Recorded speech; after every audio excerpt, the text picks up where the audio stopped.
বন্ধুরা good morning. Papai Sonai lifestyle ব্লগে তোমাদের অনেক স্বাগতম আর অনেক ভালোবাসা জানিয়ে আজকে ব্লগটা শুরু করছি। আজকে 13ই ডিসেম্বর শুক্রবার। আর সকালে রান্নাঘর থেকে একদম সকাল থেকে তোমাদের সঙ্গে ব্লগটা শুরু করছি, কারণ রান্নাঘর থেকেই তো আমাদের মেয়েদের দিনটা শুরু হয়। প্রত্যেক কাজকর্ম পরে এইসবে কাজকর্মে হাত দেবো, সারাদিনের ব্লগটা শেয়ার করব। আশা করছি ব্লগটা তোমাদের অনেক অনেক অনেক ভালো লাগবে। তাহলে চলো কাজকর্ম সারি, তোমরা আমার সাথে থাকবে। সারা যেহেতু জানলাটা বন্ধ থাকে, একটু জানলাটা না খুললেও নয় বন্ধুরা, তো বাইরে প্রচণ্ড পরিমাণ হাওয়া দিচ্ছে। চলো জানলাটা খুলে কাজকর্ম শুরু করে দিই। বাইরের হাওয়া বাতাসেরও তো প্রচুর প্রয়োজন। আর এদিকে রাতের বাসন জমা হয়ে আছে। চলো চাটা আগে বসিয়ে দিই, ওইদিকে চাও হবে, এদিকে বাসন মাজাও হবে। কারণ হচ্ছে সকালে এক একটা মিনিট মানে হচ্ছে 1 ঘন্টার সমান। আর এখানে একদম এক বাটি চা বসিয়ে দিচ্ছি। এই চাই যে কতক্ষণ চলবে তার নেই ঠিক, বুঝলে বন্ধুরা। চলো, অনেকগুলোই বাসন পড়েছে, তাও তো এখন অনেক কষ্টে হাত কাটিয়ে কাটিয়ে আগের থেকে অনেক কম বাসন ফেলা শুরু করেছি, কারণ ঠান্ডাটা প্রচুর পড়বে আস্তে আস্তে। চলো বাসন ধোয়া মাজা ঘষা করি। আর আজকে বাজারের অবস্থা খুব খারাপ। বাঁচা কোচা যা বাজার ছিল তাই দিয়ে রান্নাবান্নাটা সারতে হবে। তারপর আবার ওই যে বাজারে যেতে হবে, কিছু করার নেই, বুঝলে তো বন্ধুরা। বাজারে তো যেতেই হবে, বলো না। তোমাদের দাদা সেই রকমভাবে না বাজার দোকানটা করতে পারে না। ওই জন্য আমি বাজারের দায়িত্ব একদম যাকে বলে ভালোবেসে গ্রহণ করেছি। কোনো জিনিস দেখবে ভালোবেসে যদি তাকে তুমি গ্রহণ করো, সেইটা করতে কষ্ট হয় না। আর কোনো জিনিস যদি তোমাকে চাপিয়ে দেওয়া হয়, যতই তাতে খাটুনি কম থাকুক না কেন, মনে হয় যেন সেই কাজ অনেক চাপের কাজ। আর ওদিকে বাসন মাজাটাও কমপ্লিট। আর এদিকে আমি চাটা ছেঁকে নিচ্ছি, চাটাও হয়ে গেছে। মানে 1 ফ্লাক্স চা মানে হচ্ছে এই ফ্লাক্সের 1 ফ্লাক্স চা হয়ে যাবে এক বাটি চায়েতে। তাও দেখো না, একটু পরেই আবার তারা দেবে, কি আর করা যাবে। যার বাড়ি যেমন, যার সংসার যেমন, প্রত্যেক ভিডিওতে যেমন আমি বলি, তাকে কিন্তু সেই নিয়ম অনুযায়ী চলতে হবে। ওর বাড়িতে চা কম হয় সেটা তো দেখলে হবে না। আমার সংসার যেমন, আমাকে সেই সংসারের সামঞ্জস্য অনুযায়ী চলতে হবে। আমরা কি বলতো বন্ধুরা, আমরা নিজেদের মধ্যে বা নিজেদের সংসারের মধ্যে মানুষের কখন অশান্তি হয়, যখন মানুষ বাইরেরটা দেখতে শুরু করে।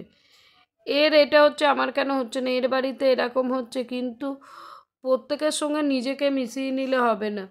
যার যার সংসার তার তার রুল, যেমন মানুষ তেমন নিয়ম, বলো না। আর আমরা যখনই এইটা একজনকে অপরজন দেখে তার নকল করা বন্ধ করব, তখন দেখবে আমাদের সংসারে বা আমাদের নিজেদের মধ্যে কিন্তু কোনো অশান্তি হবে না। আর চলো, ওদিকে সব ঘুমোচ্ছে, চা করে ডেকে তবে তুলতে হবে।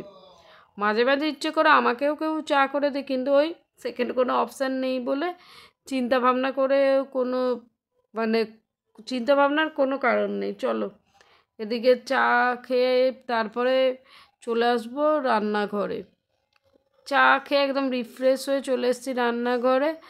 আর এখানে মাজা বাসনগুলো জলটা ঝরে গেছে, সমস্ত তুলে দিচ্ছি।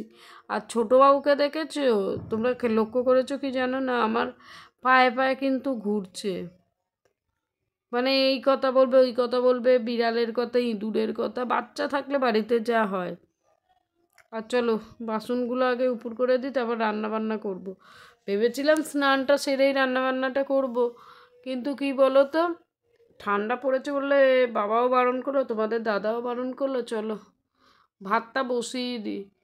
9:30 মতো বাজে। ওদিকে আবার বললাম না যে বাজারে যেতে, এটুকু রান্না করার আছে, রান্নাঘরের কাজটা সেরে গেলে ভালো। কারণ বাজার থেকে এসে না শরীরটা প্রচণ্ড ক্লান্ত লাগে। ভেবেছিলাম বাজার থেকে এসে রান্না বান্নাটা করবো একদম গরম গরম, কিন্তু ভাগেই রান্নাটা করে গেছি। মানে বাজার থেকে এসে প্রচণ্ড শরীরটা ক্লান্ত লাগছিলো, কোমরটা ব্যথা করছিল। কারণ হচ্ছে এতগুলো লোকের তো কাজকর্ম করা কম কাজ নয়, বলো না। তারপরে এই যেদিন বাজারে যাই সেটা তো আমার এক্সট্রা কাজ, বলো না। ওই জন্য সেদিন শরীরটা খুবই খারাপ লাগে। এদিকে ভাত বসিয়ে দিয়েছি, ওদিকে একদম ফোড়ন দিয়ে সাঁতলে মুসুর ডালটা বসিয়ে দিচ্ছি। আমার সুবিধে হয়, এক একদিন যেমন যেমন মানে আমার ইচ্ছে হয় তেমন করি। এখানে তো বলা করার কেউ নেই, আমার সংসার, আমাকে আমার মতোভাবে চলতে হবে। সুতরাং নিজের যেমন ভালো লাগে নিজেকে বুঝে সেই রকমভাবে কাজকর্ম করি। আর এইদিকে দেখো পেঁয়াজ, কাঁচা লঙ্কা, জিরে সমস্ত কিছু একসঙ্গে ভালো করে ভেজে নিচ্ছি, দিয়ে ডালটা বসিয়ে দিচ্ছি। চলো আর কটা পেঁয়াজি করব। আজকের মেনু এইটুকু, বললাম না বাজার দোকান নেই, ওই মুদিখানার ডাল, বেসন এইসব দিয়ে, কটা পেঁয়াজ আছে, এইসব দিয়ে সকালটা চালিয়ে নিই। তারপর একদম যাকে বলে এক সপ্তাহের বাজার একদম ঘাড়ে মুড়ে করে আনবো, তাহলে এক সপ্তাহ আর মানে কোনো জ্বালাতন থাকবে না, নিজের মনের মতো যখন যা ইচ্ছে রান্না করতে পারবো। আর যখন বাজার থাকে তখন যেই দমে আমার এনার্জি থাকে, আর যখন বাজার থাকে না আমার কিন্তু এনার্জি একদমই থাকে না রান্না বান্না করা। যেমন আজকে কোনো বাজার নেই, বসেই ছিলাম, আজকে কিন্তু আমার দ্বিতীয় কোনো অপশান বা কোনো এনার্জি ছিল না যে রান্নাবান্নাটা করব। কিন্তু রান্নাবান্না করে তো খেতে হবে, বলো না, ওদিকে বাজারে যাব, ওই জন্য একটু তাড়াহুড়ো করছি। মানে বসে বসে অনেকটাই বেলা করে ফেলেছি, 9:30, মানে কম বেলা তো নয়। এদিকে রান্না বান্না করবো, ওদিকে বিছানা ঝাড়া, ঘরদোর মোছা, জামা কাপড় ধোয়া, স্নান করা, পড়তে, একটা সংসারে তো নয় নয় করে কম কাজ নয়, বলো না বন্ধুরা। মানে একটা অফিসের সমান, একটা মানুষের অফিসে এমন কাজ থাকে, একটা মেয়েদের কিন্তু সংসারে কম কাজ থাকে না। 24 আওয়ার্স যাকে বলে আমরা পরিশ্রম করি, কিন্তু তার বদলে no payment, no promotion, no demotion, শুধু পরিশ্রমই করে যাই। চলো, অনেক কথাবার্তা বললাম, অনেক রান্নাঘরের কাজকর্ম করলাম, এবার যেটুকু হাত পাকা ছিল বিছানাটা ঝেড়ে এলাম। মানে বললাম না, সকালের টাইমে এক একটা মিনিট মানে এক একটা ঘন্টার সমান। আর এদিকে দেখো পেঁয়াজির জন্য বেসনের ব্যাটারটা রেডি করছি। চলো একদম হাতে করে সুন্দর করে পেঁয়াজগুলো ছাড়িয়ে নিচ্ছি। ওই কটা পেঁয়াজি করলে মোটামুটি হয়ে যাবে, মানে আজকে দুপুরের লাঞ্চটা অলমোস্ট ডান। চলো তাহলে এদিকে করে নিই, করে তারপরে একদম সোজা রান্না ঘরটা মুছে বেরিয়ে যাবে। আর বললাম না ছোটোবাবুটা পায়ে পায়ে জড়াচ্ছে, দেখেছো তোমরা? বেশিরভাগ সময়ে দেখতে পারবে, কারণ হচ্ছে ছোটো যে সন্তান যারা হয় না, সে ছেলে হোক অথবা মেয়ে হোক, দেখবে একটু পায়ে পায়ে জড়া। আমার কেন, আমি মনে করি সবার, মানে ছোটোগুলো একটু আদুরে হয়, একটু মায়ের কোলের কাছে কাছে ঘোরে। চলো তাহলে, আর সন্তান কিন্তু বন্ধুরা আমি তো মনে করি সব সমান, সে ছেলে হোক বা মেয়ে হোক। একটা ছেলের যে পরিমাণ মানে শরীর খারাপ হলে কষ্ট, একটা মেয়েরও কষ্ট। আমরা এখন এত উন্নত হয়ে গেছি, কিন্তু এখনকার সমাজ ব্যবস্থা মানে কন্যা সন্তান, পুরুষ সন্তান নিয়ে বা পুত্র সন্তান নিয়ে আমরা কিন্তু এখনও অনেকটা পিছিয়ে আছি। অনেক বাড়িতে এখনও বাড়ির বউদের ওপর পুত্র সন্তান না পেলে অত্যাচার করে, কিন্তু এটার কোনো মানেই হয় না। এগুলো কিন্তু সম্পূর্ণ ভগবানের হাতের ওপর এবং বিজ্ঞানের দান, বলো না। কিন্তু আমরা এত উন্নত হয়ে এদিক থেকে এখনও মানুষে পিছিয়ে আছি।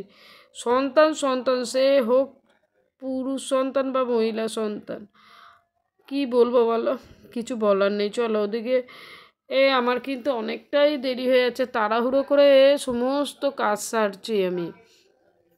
আর এদিকে ঘরটা ঝাঁট দেওয়া কমপ্লিট, এদিকে ঘরদোরটা আমি মুছে নিচ্ছি। ঘরদোর মুছে একবারে জামা কাপড় কেচে শুকোর দিয়ে স্নানটা সেরে সোজা আমাকে বেরিয়ে যেতে হবে কিন্তু বাজারে, কারণ হচ্ছে অনেকটা বেলা করে ফেলেছি বন্ধুরা।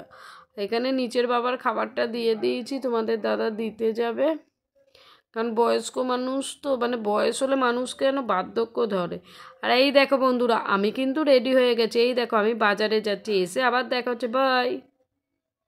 আর এই যে বাজার থেকে চলে এসছি, এখানে মাছ, আর প্রচণ্ড ক্লান্ত লাগছে, শরীরটা মুখ দেখে কতটা বুঝতে পেরেছো কি পারোনি জানি না। আর এখানে এক সপ্তাহের বাজার করে এনেছি, অনেকটাই বাজার, প্লাস্টিকে ভরে রাখলে না খুব সুন্দর করে এক সপ্তাহ চলে যাবে। এক সপ্তাহের মাছ, বাজার, আর ডিম আর মাংস তো ওটা যাকে দিয়ে হোক আনা যাবে। এখানে ফল এনে রেখেছি, মানে আমার দ্বারা যতটা সম্ভব হয়। আর আমি বাজারটা করতে ভালোই বাসি, আর একটা নেশা জানো তো বাজার করা। বাজারে ধরো করেছি হয়ে যাবে, এইটা কিনি এইটা কিনি, এটা খুব বাজে নেশা। আর এই যে বন্ধুরা খাওয়া দাওয়া কমপ্লিট, একটু শুতে হবে, নাইটিটাও চেঞ্জ করে নিয়েছি। তোমাদের দাদা বেরোবে, ও আবার অনেকটা রাতে আসবে বলে ওর টিফিনটা করে দিতে হবে। ইচ্ছে তো একদম করছে না, খানিকটা মানে শরীরটা ক্লান্তিতে বিরক্তও লাগছে, কিন্তু কি বলো তো, যদি খাবারটা না করে দিই না, ও তো বাইরের খাবার খায় না। বাইরে কি খাবে, ধরো পরোটা আলুর তরকারি, একজন সুগার রোগীর পক্ষে ওই তেল জাতীয় খাবার, তারপর আলুর তরকারিটা কত ক্ষতিকারক সেটা তো আমরা সবাই জানি। ওই জন্য যতটা পারি আমার দ্বারা সম্ভব হয় কোকে করে দেওয়ার চেষ্টা করি, জানো তো। ওই জন্য ডালিয়াটা এখানে বসিয়ে দিচ্ছে একদম, ওর খাবারটা করে টিফিন বক্সে দিয়ে তারপর একটুখানি শুতে হবে। আর বড়ো ছেলে পড়তে যাবে বলে গল্প করছে আমার সঙ্গে করে, ছেলেটা ওদিকে পড়তে চলে গেলে এদিকে ডালিয়াটা হতে হতে এই দুপুরে বাসনগুলো বেরিয়েছে, দুপুরে বাসনগুলো মেজে নি। বললাম না, ডালিয়ার জন্য যখন আমাকে দাঁড়িয়েই থাকতে হবে, বাসনগুলো মেজে নিলাম, মাজা কমপ্লিট। এদিকে তোমাদের দাদা ডালিয়া কমপ্লিট, মানে ডালিয়াটা হলে বাচ্চি শরীরটা প্রচণ্ড পরিমাণ টায়ার্ড লাগছে, আর সেই পরিমাণে না কোমরটা যন্ত্রণা করছে বন্ধুরা, তোমরা চিন্তা করতে পারবে না। চলো তাহলে, এদিকে তোমাদের দাদা ডালিয়াটা একদম সুন্দর করে করে ভেতরে একটা চামচ দিয়ে একটু হালকা করে রেখে দেবো, একটু পরে বেরোবে, আধ ঘন্টা 45 মিনিট পর, ততক্ষণে না জিনিসটা জুড়িয়ে যাবে। আর তোমাদের দাদা একদম বাইরের খাবার না পছন্দ করে না, এই যে খাবারটা দেবো তৃপ্তি করে খাবে, জানো তো। চলো তাহলে, আর মানুষের খাবার দাবার বলো না, ওরম করতে হচ্ছে, নিয়ে যাব করছে। অনেকে আছে একদম সংসারে বেশি কাজকর্ম করতে চায় না, কিন্তু যারা সংসারকে প্রকৃত ভালোবাসে তারা নিজের শরীরকে শরীর বলে না। আর এইদিকে দেওরের আবদার চিকেন নিয়ে এসে যেন রাত্রে কী আর করা যাবে বলো। চলো চিকেনটা রান্না করে নিই, আর রাত্রে রুটি করবো। আর তোমাদের দাদা আজকে রাত্রে আসতে না অনেকটাই রাত্রির হবে, ওই জন্য আমরা রান্না করে খাওয়া দাওয়াটা করে নেবো, আর ওর খাবারটা রেখে দেবো। ওর খাবার মানে চিকেনটাই রেখে দেবো, ও তো রাত্রে খাবে না, এটা গরম করে দেবো, কাল সকালে খাবে।